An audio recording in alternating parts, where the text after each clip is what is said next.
This will break chat. I feel like this. Okay, we'll start a chat and we'll see, okay? We'll see. Give it a chance, I'll give it a chance, and then we'll see what we do. All she needs to say is he sexually assaulted me. He did something. And then it's he said, she said, and I lose my job. I lose my income. I can no longer support my boys. That does not happen. It absolutely happened. Oh my god, okay. Chat, I was at the middle ground, it's kind of bad because there's no confrontation, but this looks confrontational. If you're on this looks like it's content. Social media, I am sure you've seen the hashtag #MeToo.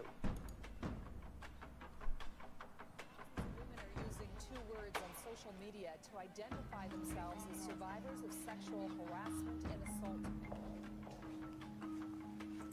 If I were to say Me Too, what's the first thing that comes to mind? Good intentions, bad ramifications. When I hear the term Me Too, I think of some people that have been rightfully taken down. I also think of some people that have been wrongfully canceled. A lot of men are confused about what it really means, and they take it as sort of like an anti-men thing or like an attack on men, when it's really definitely not. I think that not enough people get the alternative perspective on issues like Me Too, which they seem to think is pretty radical, and I don't necessarily think we're that radical.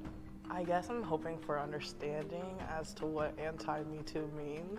We have this moment where one of the biggest predators that was named in Me Too from the beginning will face trial. So I think it's inevitable that there will be another big wave of energy around this.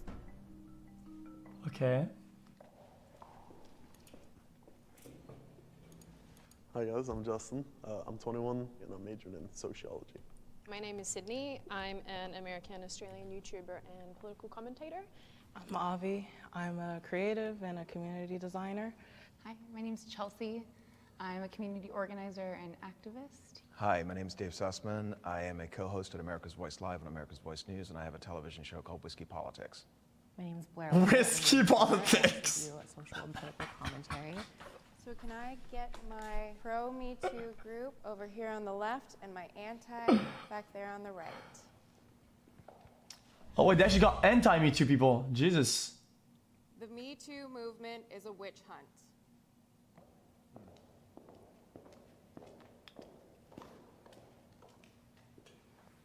Yeah, I feel like every good intention in the world in the beginning. Wait, I have to stop the video. That's not true. Guys, this definition, I don't know where they took it. It's not entirely true, dude. It's not that whose opinions are not popular. It's not how we use it in our current fucking. Yeah, I feel like every good intention in the world in the beginning, but I feel like it's spiraled a bit, and there's been some people that have been sort of wrongfully canceled, as we say. Aziz Ansari comes to mind, who was canceled for not basically reading the mind of the woman who withdrew consent after having sex with him. I feel like people shouldn't be collateral damage, and rape accusations really destroy someone's life. It's a paradigm now where you have men as the universal perpetrator and women as the universal victim. That's for me what it's become. And I just think it's hugely problematic. And I mean, how can you vilify like half the population? Men are not even allowed to be a part of this dialogue. A lot of men are abused in corporations. So it isn't just about women, it is about the abuse of power. Can I have my disagreeers come join the conversation? I have a big issue with the term witch hunt. It feels like a very convenient political term to sort of distance ourselves from what's really happening in the Me Too movement. So what would you term it as then? I think it's a movement to examine the power structures and the very real ways that people are falling victim to predation that is upheld by a criminal justice system. That's a lot of fucking words, didn't it? Holy shit. But I think that there is a similarity when you consider the fact that many people who support the hashtag and the movement, they really do set aside due process, which is really what happened. Guys, a witch hunt is like this, okay? It's exactly this. It's that. It's this guy! Get him! Boom! This guy! Get him! This person! That's witch hunt. To women during the actual witch hunts, I think that a lot of times when you see hashtags like believe all women, believe women, and there's no nuance, and that just has to be the case. But when we get into, you're not saying believe some women, or you're not saying not all men, that we're not really getting at the core of the issue, which is the abuse. And it's not saying like men are all bad or anything like that, but it is saying that maybe we should examine the people who are in power, and since most of those people in power are men, then perhaps we should examine the dynamics and gender and everything like that. I think that there's definitely a space for discussing sexual assault, sexual harassment, and I think that's awesome to bring it to light. But I think that it's become pretty toxic as a general topic, because I think it's become something that's more about vilifying men than necessarily helping people. Our justice system does not handle assault cases appropriately and fairly. Our system does not. In what context? Well, what does the justice system think do about properly? the entire process, right? From the time an incident happens till a moment where some form of justice is received, the onus is on the victim, the survivor, to navigate the entire system, right? So we're talking about having to share your truth, which is the darkest experience you may have ever been through.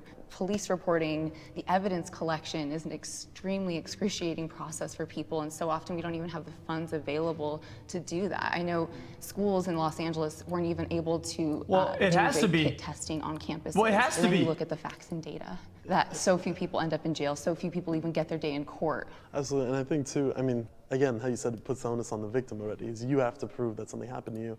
And what's difficult about that is, again, a lot of these situations are happening with people in power.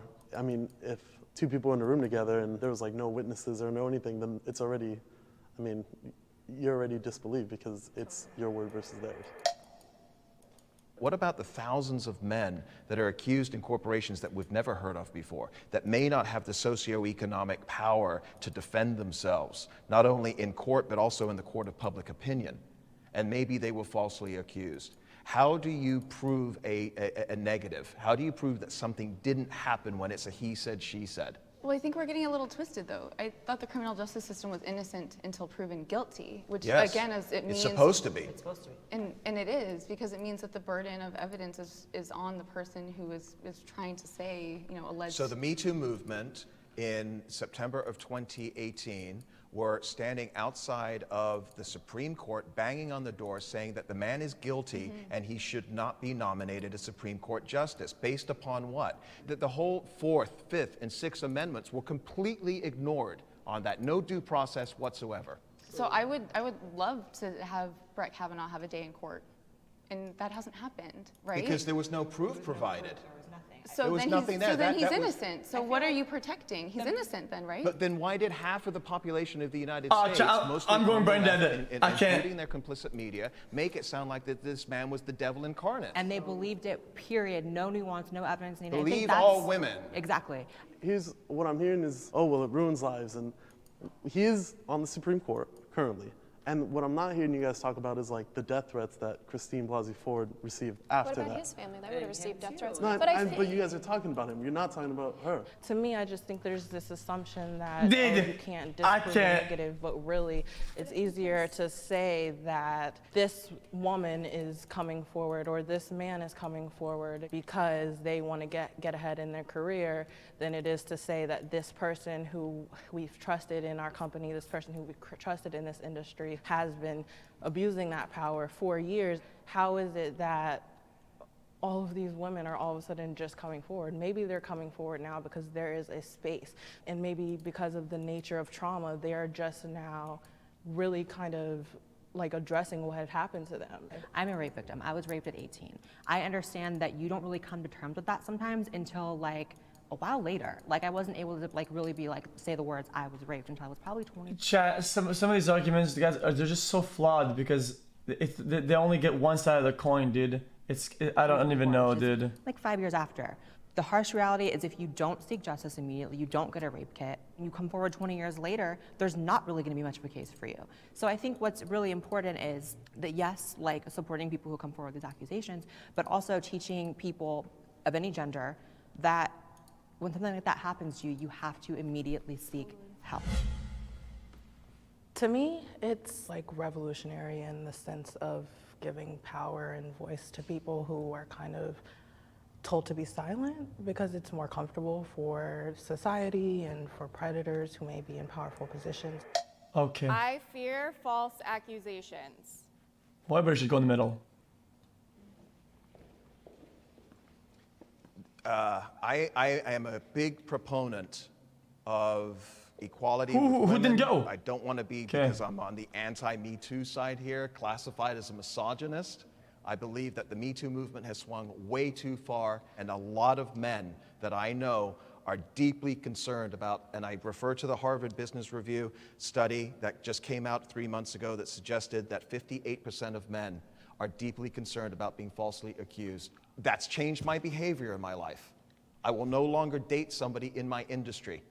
What's going to happen in 6 months or in a year from now when we've had a great relationship and it comes to its natural course of end and something happens where she's got this idea in her head that I did something to wrong her?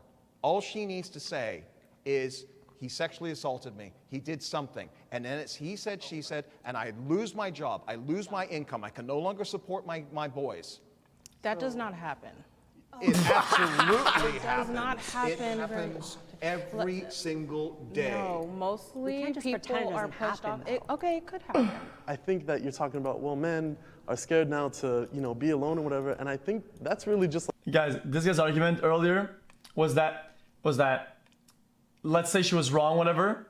He says, yeah, but she gets death threat or she gets harassed. Yeah, but dude, damage was caused on the other side because of that. It's kind of like...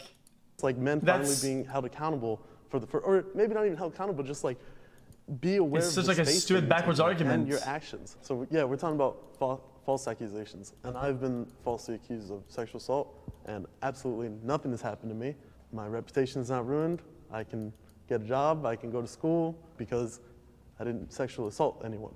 With all due respect, you're in a much thanks, different place man. in your life than other people who have careers, who have jobs, who have families. You're a college student, and you are not at a place right now where you're carrying those responsibilities. Nobody knows who the fuck he is, though. Why are you... I mean, if you know you're a good dude and you don't inappropriately touch women, like what He doesn't know the women are good women. So for the past 30 years, I've been working in corporations, and I've worked with a lot of phenomenal, incredible, dynamic, powerful women. Maybe 10 years ago, I was going on business trips and we were having dinners and, you know, people are having drinks and things can happen. I'm not suggesting that anything inappropriate happened. But today, that would not be something that I would entertain. It's not about me being uncomfortable. It is that 58% of men, that's 60% almost of men today say that they are uncomfortable being in a business relationship with a woman where they cannot be on a one-to-one. And that is impacting women in their ability to progress in corporations. And I don't want to see that. I fear false accusations because when we actually look at what a false accusation is, it's an incomplete accusation. Or it's a lie. It can be a lie too. Or it's an accusation where the police were unable to obtain all necessary information in order to pursue whatever truth was there. You're right, there could be a small percentage of lies in there, but we also can't get blinded by what we think or want to think a false accusation is because it's politically convenient, because we want to, you know, make it sound like, well, it's your responsibility to ensure your economic future. So, you know, take it as a serious threat that I don't want to be with women in a space because of what's happening. I feel like all of us are talking about real harm, like real harm.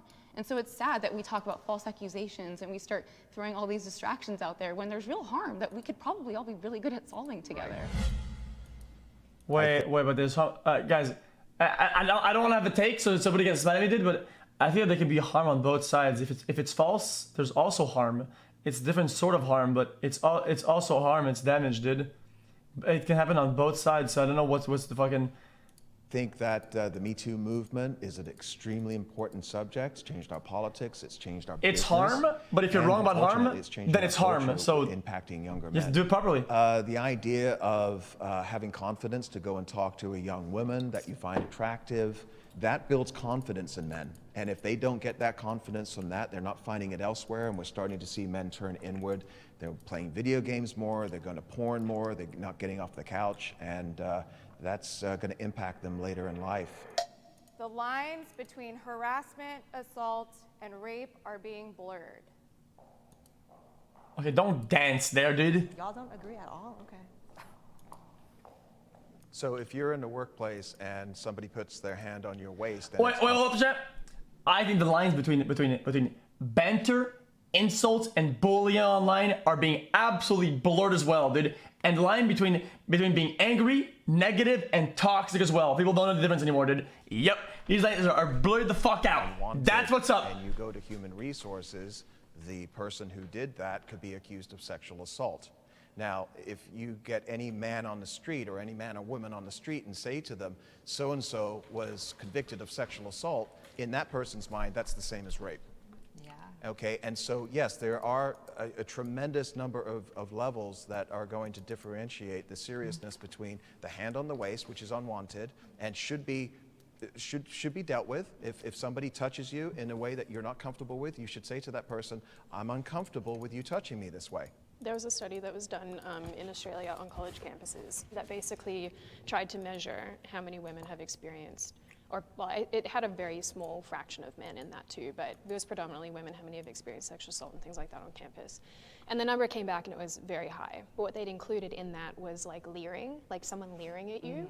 And so I think that part of leering, to look with a sideways or oblique glance, especially suggestive or lascivious, fucking suggestive of lascivious interest or sly malicious intent. Dude, what the fuck? the problem is doing this? None of this is cool. Like, none of it's okay. None of it is Doing acceptable. this? But I think what's happening is that we're conflating Or this. these things that are not on the same page. And all it does is inflate the numbers and makes things look much worse than they actually are. And it doesn't reflect the reality of how things actually are. Or this. These things that you consider to be less than leering, touching, harassment versus rape, like by saying that there is a rape legally it is less, but there legally is or just in general.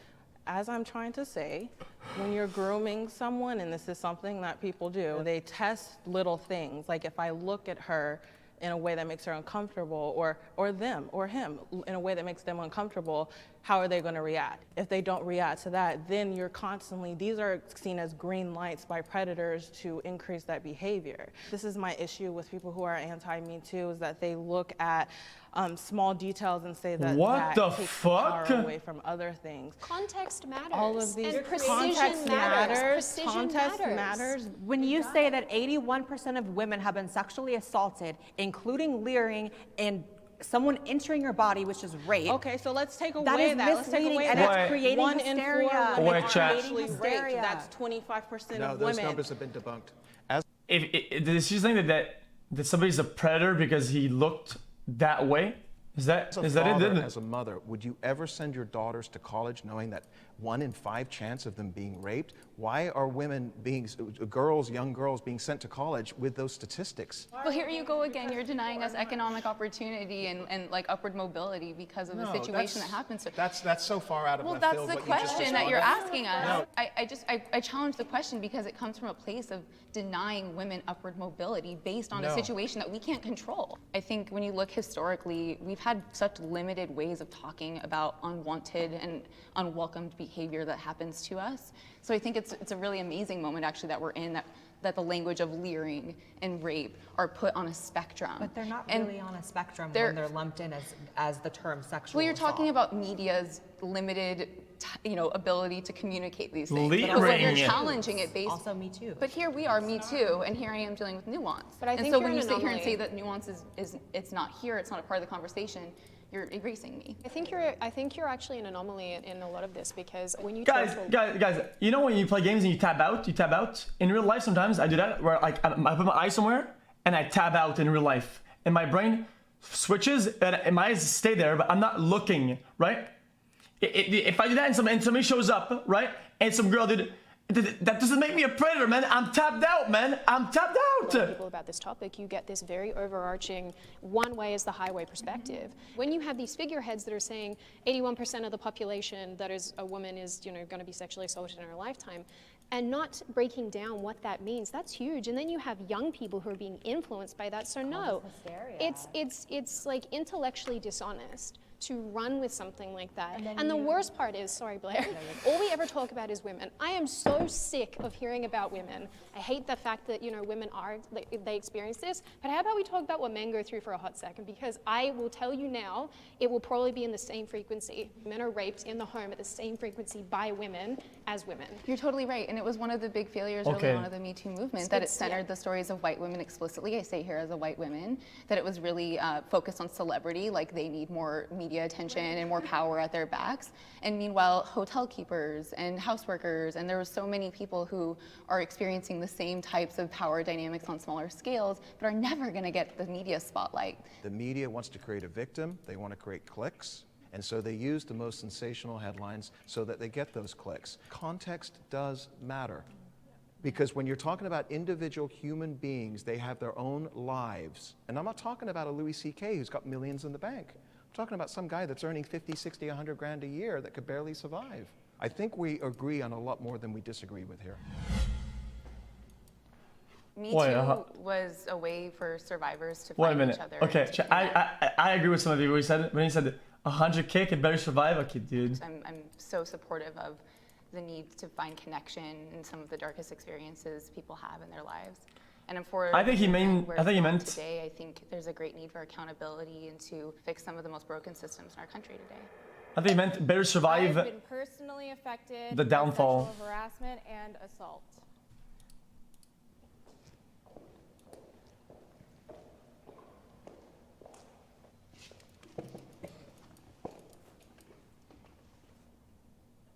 Yeah, I myself in college, my freshman year, I was raped about 2 months into college, actually.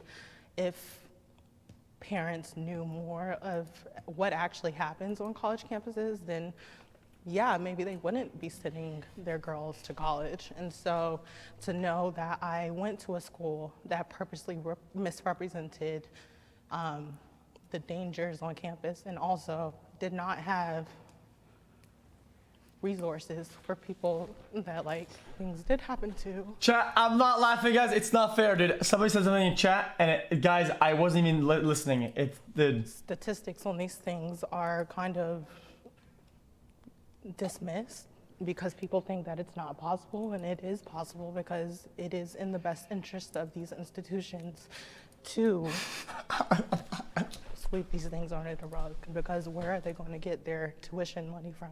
Where are they going to get, you know, their government funding from if the real numbers do come out? There have been like 2 instances. One I absolutely don't want to talk about, but the other one actually, like, I ended up pressing charges, and he got thrown out of court because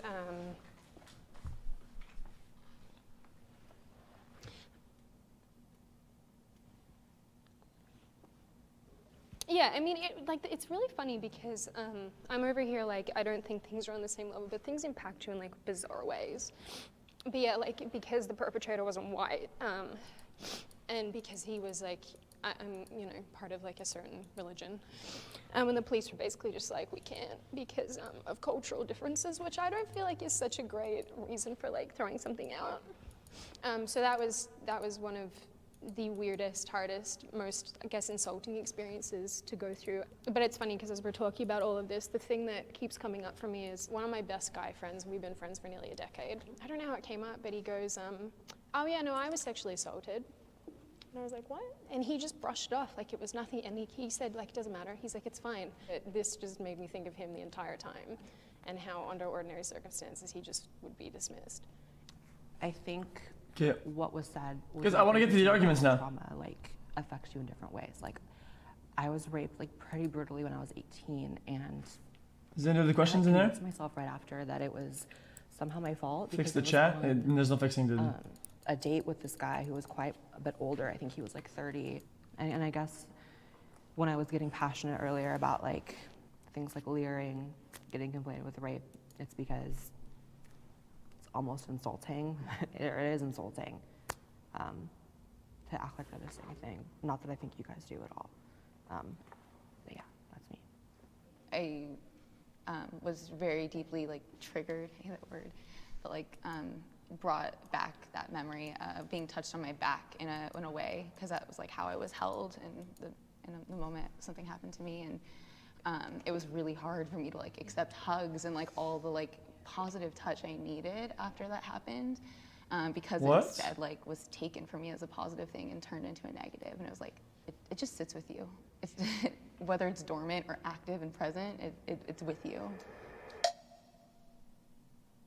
First of all, thank you for sharing your stories, ladies. It certainly impacted me. The reason I didn't step forward is because what I thought that happened to me was not sexual assault or rape. Because at the time I thought I enjoyed it, and I warranted it in my mind. So I look back, and I don't look at that as an assault. On paper, probably, it most certainly is. Anybody that abuses their power should be held accountable. So conversations like this, I think, are really good. They're productive, they're important. Thank you, ladies, for sharing your stories, and hopefully we all gain a lot out of this. I think that violence and harassment and sexual assault against women is happening at disproportionate levels. We're not saying men, it doesn't happen to men, or it can't happen to men, or it's not important when it happens to men and we shouldn't hear men's voices. MeToo is for us as well. Like, we benefit from it just as much as you guys do. But I think we probably agree with a lot more with each other than things we disagree. Thank you. Great job. Chat, it's absolutely unfair, dude. Guys, it's unfair, dude. I'm not laughing because of the video, dude. It's just the chat, man. Guys, it's the chat, okay? Fuck, man. Okay, I'm done with the intro, chat. I'm not a sociopath. That's not how it is. It's something made me laugh, dude. Guys, the chat is spamming degeneracy. Something serious is happening, and all I can read is degeneracy in chat, and it's funny.